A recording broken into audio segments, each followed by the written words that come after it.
Today we're going to document rear brakes on the back of this Jaguar XJ8. Fairly simple, but if it helps at least one person out, hopefully that one person gives me a like and a subscribe. First thing we're going to do is pull this anti-rattle clip off. Most people are just going to use a flathead screwdriver, so that's what I'm going to show you. Just simply put it behind this end piece right here. You see there's a loop already, and you can gently pop it out. Sometimes you want to hold on to it so it doesn't fly into your paint. Before you go too far, before you take this caliper off, you want to make sure to get this ABS wire loose. It's a good idea because you don't want to be pulling on it and damage this. So just pull up gently on this clip and wiggle and slide it off. I already did a couple short videos on this. Now I'm doing the long version. I already unscrewed these slide pins, but there's a slide pin on the top and the bottom. To get to those, you're going to take that same flathead screwdriver and pop out these plastic trim caps. Just wiggle them out of the rubber and make sure that you put these back in. You're also going to be lubing those slide pins, but we'll get there. The bottom has the same type of cap. Eventually you're going to need to push this piston in just a little bit right now, and a lot of times you can take this flathead screwdriver, put it in here, find a gap, and pry back on it.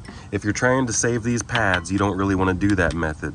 Maybe you're disassembling it for a different reason and you need to reassemble it. Even on some cars where you can't get in there, you can usually take a good pry bar, or maybe even still sometimes your flathead screwdriver, and get just enough pry action like that. In this case, I'm at a little bit too severe of an angle, too much of a bite. You're going to need a 7mm metric hex for those slide pins.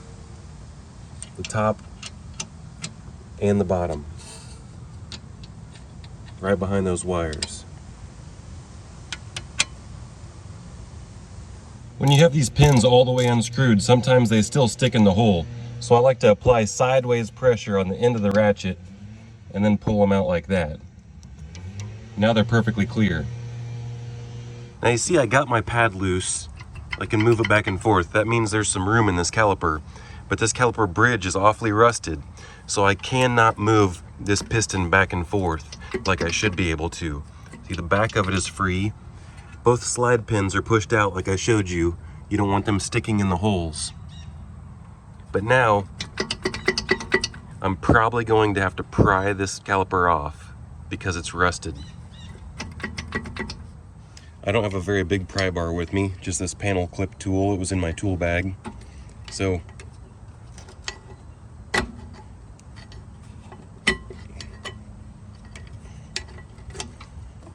see, it was just seized. That's how bad it was. The rust was seizing it in this caliper bridge. This is definitely imperative to clean up before you put this back together. And we could pop these pads out. See, that one is stuck in there with the piston, and the piston isn't all the way collapsed right now. So I'm gonna go ahead and take the front one out. We'll take a look at it. Now we have more room to take the back one out. You see they're pretty thin. They're at 3mm. Now you could have done that screwdriver trick or small pry bar trick and pushed this in all the way. One thing you want to keep in mind is you want to check your brake fluid underneath your hood, and sometimes you need to suck some brake fluid out, because if it's got too much fluid in there and you push these pistons in, it could run down your firewall and damage your paint. I suggest sucking it out of the brake master fluid reservoir because the other method is this bleeder screw. But you know what? On old calipers like this is a 23-year-old caliper. You could snap off that bleeder screw. It could be seized in the housing. Then you'd be going to get a brand new caliper that you didn't necessarily need. Is it a good idea to replace calipers every time you do pads and rotors?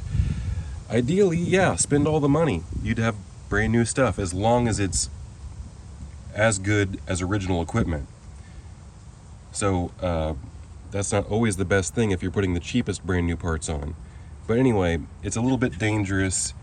You could suck air if you did the wrong thing. You could also break your bleeder screw off by just relieving some of the fluid out of this bleeder. And if you keep it open long enough, you could empty your fluid out of the reservoir, the master cylinder reservoir, and if it empties enough, you have to completely re-bleed all your brakes, including the ABS unit. And sometimes that requires a scan tool. So, now in this case I'm replacing my brake pads. So I went ahead and put this used brake pad back in it, because if you're like me and you just want to pop stuff out and keep on moving, then you might be tempted to take your pliers and go straight to the piston. Well, on some vehicles, this piston isn't even metal. It's some kind of material that crumbles easily. Someone can tell me in the comments exactly what I'm talking about. You also don't want to slip and hit your caliper boot. And it's just a better overall way, in general, to keep your brake pad in there. This doesn't work on every single type of caliper, but we're explaining how to do these rears on a Jaguar XJ8 right now. I can't explain everything. This is a specific video. So now, caliper pistons all the way in. We cannot forget our slide pins. We're gonna pull them all the way out. We're gonna take them to the wire wheel and clean them up. If you have a fancy brake pad depressor tool like this, then go ahead and just use that, but it's not necessary. That's why I showed you the pliers. Or just use a C-clamp like your grandpappy taught you. Now our pins are all cleaned up, ready to install. This isn't necessarily the stuff I recommend, but it's good to up to 400 degrees Fahrenheit, and it's safe for rubber, so make sure you get a good brake grease. I'm gonna just squirt it in these holes for the slide pin.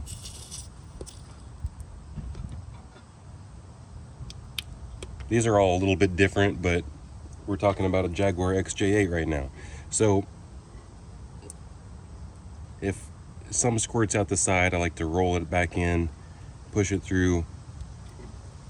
There's plenty of extra. Way too much. I couldn't really tell how much I was putting in there apparently.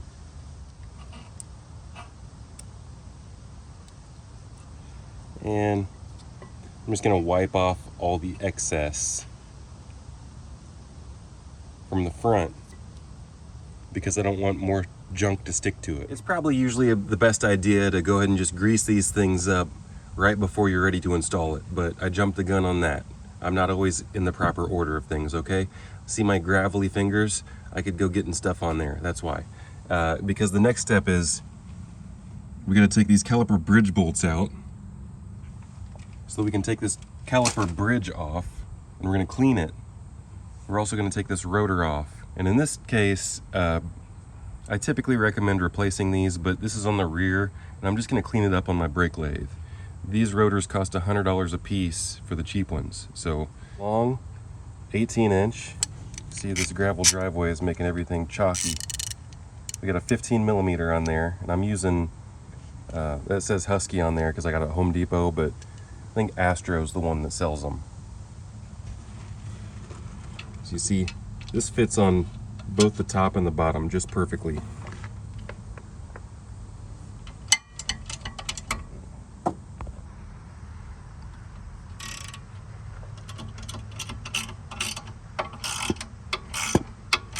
Still a little stiff. Going to the top now. See, even with one hand, with the, yeah, one hand. Nice long ratchet. But to speed things up, now that it's loose, I'm gonna put the small ratchet on.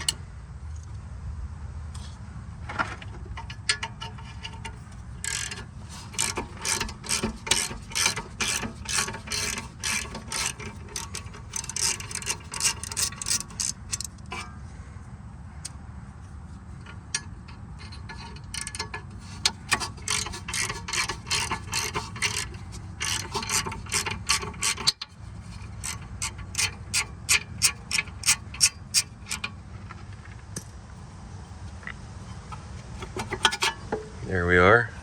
This gets cleaned up with a file, so you can get all that crud out there. You're not trying to take material off, you're just trying to take all the rust off. Right now I don't even have the phone mounted, so I'm just pulling with one hand. And you see, that's all it took.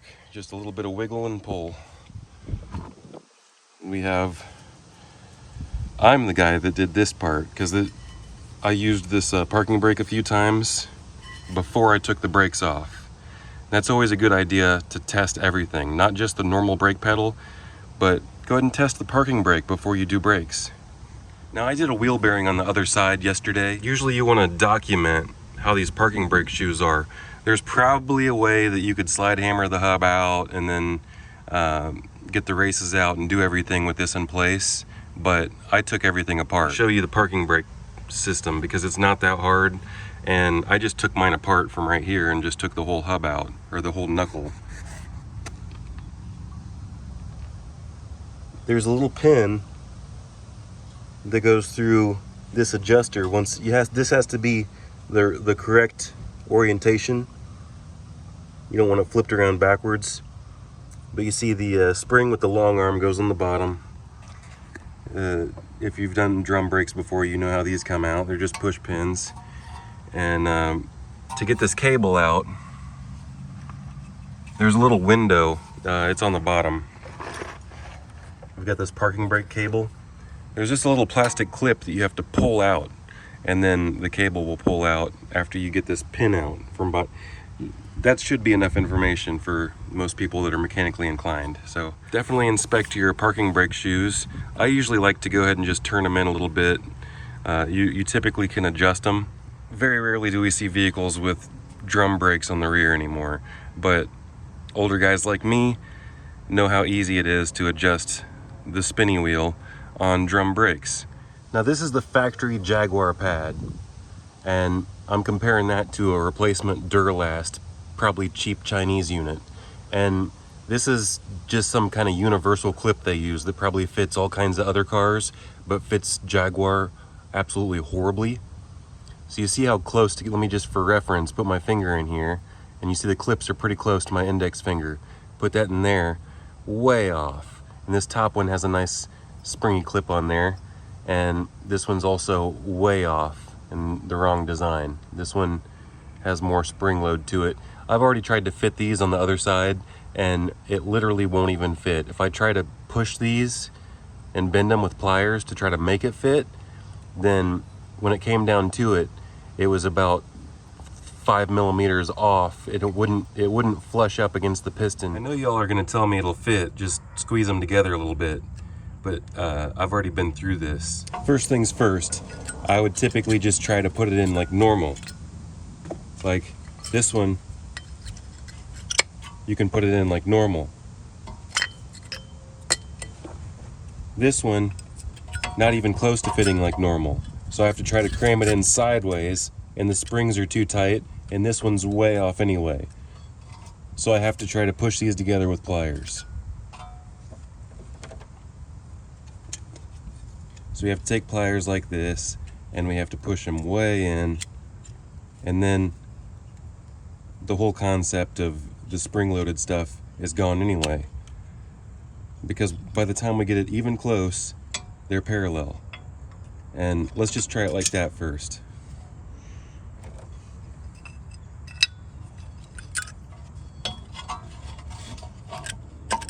We're pretty close to making it fit.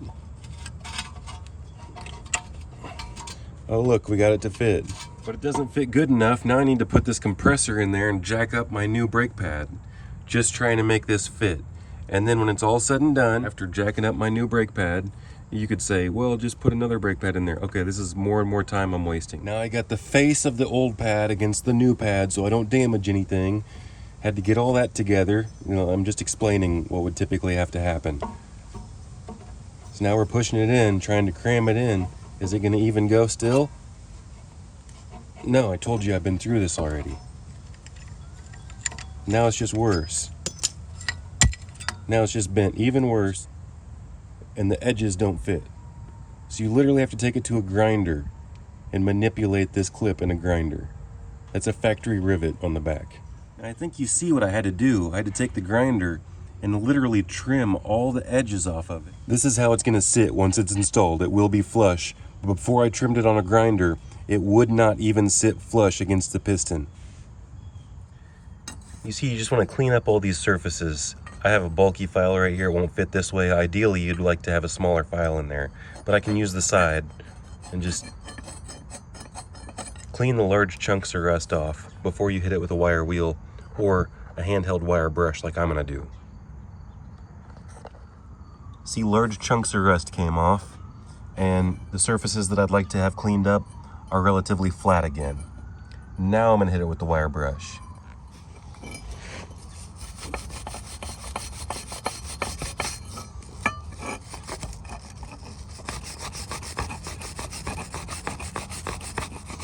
The idea is this should be cleaned up good enough to where your new brake pad will slide freely in this caliper bridge bracket.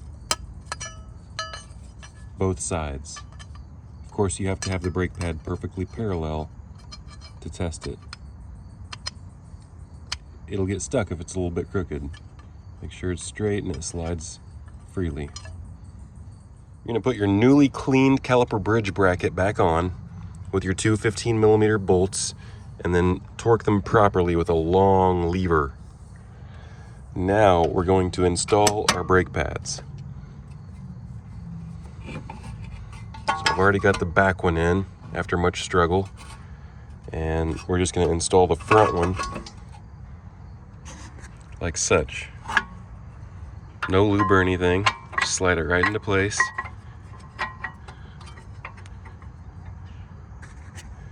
We're going to take our caliper, make sure the hose is not twisted.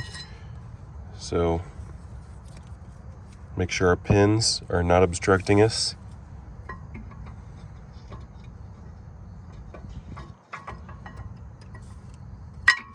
There we are. Now, you can usually hear them fall into place. Go ahead and bolt those pins in. Once the pins are both tight, you can plug your ABS wire back in. Make sure it clips in. Take your plastic caps, put them in the back.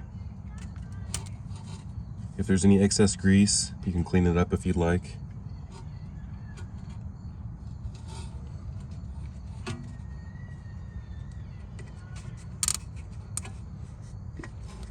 Make sure everything moves. Now it's time to put our spring clip in, our anti-rattle clip. Sometimes I use pliers and sometimes I just manhandle this clip. In this case, it's got to go underneath these lips. So I'm not really worried. I'm going to hold it right here while I pull it back, push it behind the lip, and now I'm going to just take my pliers that I didn't use and just make sure they're both fully seated. You also want to make sure that these are on the lips properly. Sometimes I even like to move the caliper around a little bit. All finished. Do I need to show you how to wheel the wheel back on?